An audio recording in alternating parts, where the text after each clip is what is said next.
Un simbolo di appartenenza alla bandiera del Veneto, un vessillo che da circa 1000 anni accompagna la storia di queste terre. Molti l'hanno attaccata, tra di loro Napoleone, nessuno è riuscito ad ammainarla. È nel cuore di chi vive in Veneto e non conosce appartenenza politica.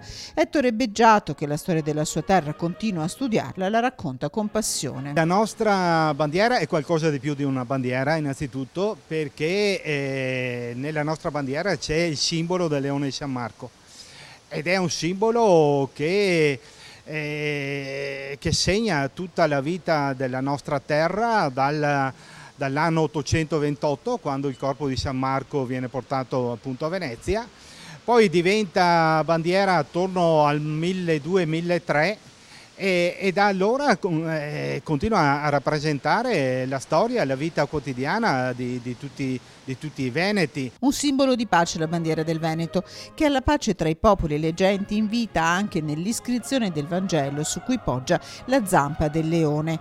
Pax tibi Marce Evangelista meus. La pace sia con te, o Marco, mio evangelista. Forse è l'unica bandiera al mondo nella quale c'è la scritta pace, Pax. Ed è interessante sottolineare che è una bandiera che è stata fatta propria da diversi popoli, da diverse genti.